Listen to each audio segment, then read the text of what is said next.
Hola, bienvenidos a Pentimento. Por fin, después de una semana de no poder subir video por problemas laborales y por fin de muchas cosas y errores míos y de quizás cosas del universo, no habíamos podido hablar de Juan Carlos Onetti, cosa que ya me tenía muy agobiada, la verdad. Y pues nada, vamos a hablar de Onetti, vamos a hablar del cuento que acabo de leer de él. Y sobre todo, no solo porque es un gran autor, no solo porque es Onetti, sino porque también todos los lectores que tienen ese gesto de tomarse la molestia de escribir a Pentimento y no solo de comentar lo que les gusta, sino de lo que les gustaría. Lo han pedido mucho, lo han sugerido mucho, creo que lo aman mucho y en especial me escribió Omar Resendiz, pidiendo que habláramos de él aquí. Y bueno, Neti, yo la primera vez que intenté leerlo fue hace muchos años, intenté leer Santa María, el astillero, perdón, que ocurre en Santa María, que es algo así como la Yognapatagua de Faulkner, el Macondo de García Márquez, Comala, Ixtepec, y no le entendí. Fue algo como lo que me pasó con Cortázar, muy parecido. Fue como, no entiendo, qué frustrante, y lo dejé.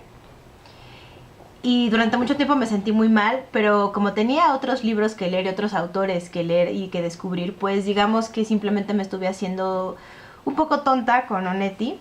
Onetti es de esos autores gigantescos con mucho que decir, mucho que leer de él. Y es, al igual que Faulkner, como de esos autores que no les importa mucho el lector en el buen y en el mal sentido. ¿Por qué? Porque Faulkner una vez alguien le preguntó que si qué pasaba con los lectores que no entendían sus novelas y él contestó que lo vuelvan a leer. O sea, y yo creo que si a Onetti se le hubieran preguntado habría contestado exactamente lo mismo. No les importaba el lector en el sentido de que no escribían para que les entendieran. Escribían porque tenían que escribir, porque así es. Así que, pues sí, hay que volverlo a leer. Si no lo entiendes, pues tienes que seguir intentando. Quizás cambiar la historia. Y yo lo que hice fue empezar con un cuento, con uno de sus cuentos más famosos, porque tiene muchísimos. Es Tan triste como ella, que es un cuento largo en realidad. Y pues, es un cuento que hubo cosas que no es que no entendiera, es que me quedaba claro que Onetti me hablaba desde una perspectiva, desde un mundo que para mí hasta ese momento era desconectado y ese mundo era su mundo como escritor. Y era la primera vez que yo entraba en él, entonces claramente no iba a ser sencillo, no iba a ser sencillo leerlo como si estuviera leyendo, no sé, cualquier otro libro o cualquier otro autor. Entonces hubo cosas a las que tuve que volver, que tuve que releer, y hubo cosas que todavía no me quedaron muy claras como lectora, lo cual es bueno porque eso quiere decir que voy a volver a leerlo en algún momento de mi vida y voy a ver otras cosas que no vi al principio, como siempre pasa. Y tan triste como ella es la historia de una mujer que cuando empieza, lo que yo entiendo, lo que yo entendí es que el cuento empieza y termina con el principio y con el final. Así de ambiguo, de vago es el comentario, porque empieza donde ella nos está hablando desde un lugar, desde el pasado. Y está hablando de la luna y nos está hablando de cómo ella va desnuda buscando la luna y de repente, como agua va, nos habla de que vive en el campo, el marido tiene una especie como de granja, como de rancho, y ella es profundamente infeliz, profundamente tan triste, y ella al mismo tiempo, el marido le echa en cara muchas cosas, le muestra una pistola, tiene hijos, y así va pasando la vida conforme como lectores vamos avanzando. Hay cosas que no nos quedan muy claras del todo, pero seguimos leyendo. Eso es algo que me gustó, que no fue como la primera vez, no fue como, no le entiendo, bye, no, fue, no le entiendo, pero seguí leyendo, no por obligación, sino porque yo sabía que algo me iba a decir, algo iba a hablarme en el buen sentido. No podía ser que un autor tan increíble como él no tuviera nada que decirme a mí como lectora, a mí que me como los libros, o sea, no iba a permitir que me pasara por segunda vez. Y seguí leyendo y al terminar me quedó claro esto del inicio, esto del final. Me quedaron claro muchas cosas de esa tan triste. Y entendí por qué es tan amado por mucha gente, tan leído, tan complejo.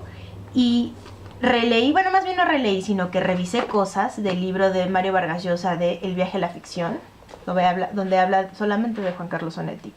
Y traté de buscar alguna pista sobre Tan triste como ella y no había nada de Tan triste como ella. Había todo de Junta Cadáveres, había todo de Los Adioses, había todo de La vida breve, había de todo menos de Tan triste como ella. Y eso también me gustó porque fue como, bueno, yo voy a tener mi propia interpretación del cuento. No voy a dejar que Vargas Llosa, quien amo, me diga algo que quizás yo no vi. Y entonces eso me obliga a pensar que lo que leí es lo que Vargas Llosa dice.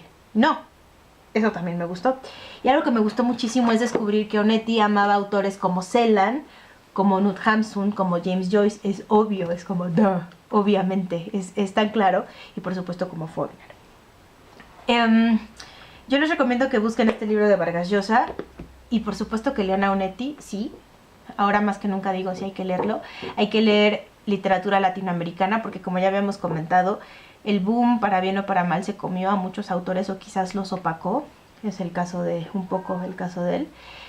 Y Onetti también su vida personal, su vida como hombre, pues no fue una vida fácil. Ya al final era justo viendo fotos de él en internet. Hay unas fotos en donde se ve tan raro.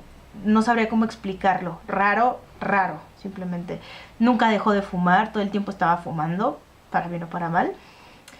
Y bueno, quiero leerles un pedacito de Tan triste como ella, que es justo el inicio, y es una especie de carta. Yo entiendo que es una carta, y es una carta que firma J.0, Juan Carlos Onetti, y dice: querida Tan triste, comprendo, a pesar de ligaduras indecibles e innumerables, que llegó el momento de agradecernos la intimidad de los últimos meses y decirnos adiós.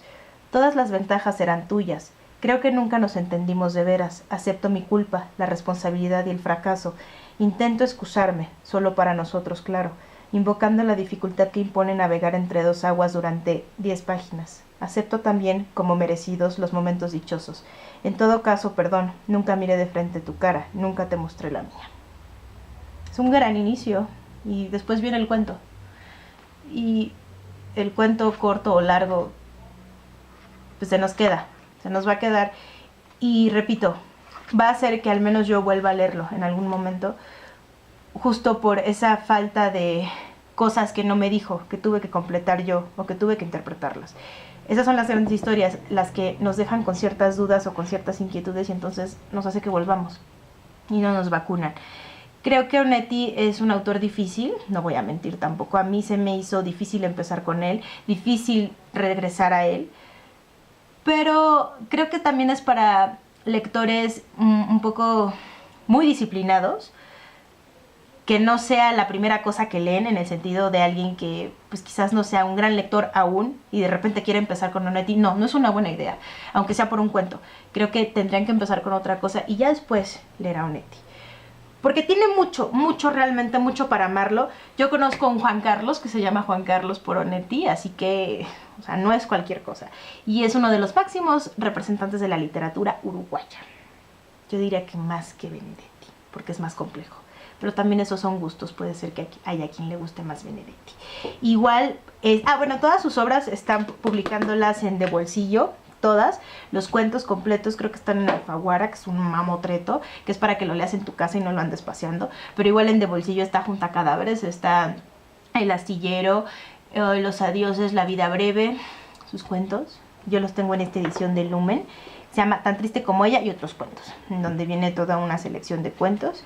Lean este libro de Vargas Llosa. Quizás paralelamente los va a ayudar a entender cosas, y subrayen todos los autores que cita, porque hay muchos que conocemos que quizás no hemos leído y hay otros que tenemos que leer, como Celan. Celan es un autor que todos tienen que leer. Y también Knut Hamsun. Creo que Knut Hamsun es más famoso que Celan, pero ahí se van los dos en cuestión de vida, en cuestión de ideas y en cuestión de maldiciones. Y es claro, obvio, transparente que Onetti los admirara. No me quedó claro hasta que lo leí de Vargas Llosa. Espero que haya llenado las expectativas. Justo como nos tardamos tanto en hablar de él, espero que haya sido bueno y grato para todos. Espero que les den ganas de leer a Onetti. Empiecen, pues no sabría con cuál. Yo empecé con Tan triste como ella. Ustedes empiecen por el que quieran. Si ya lo han leído, vuélvanlo a leer o síganlo leyendo. Y este mes que acaba de pasar, bueno, esta es la última semana de noviembre, no vamos a poder tener otras voces porque igual por cuestiones de agenda yo he estado muy ocupada, pero el próximo mes, claro que sí, espérenlo y suscríbanse en el botón que está aquí abajo y nos vemos la próxima semana.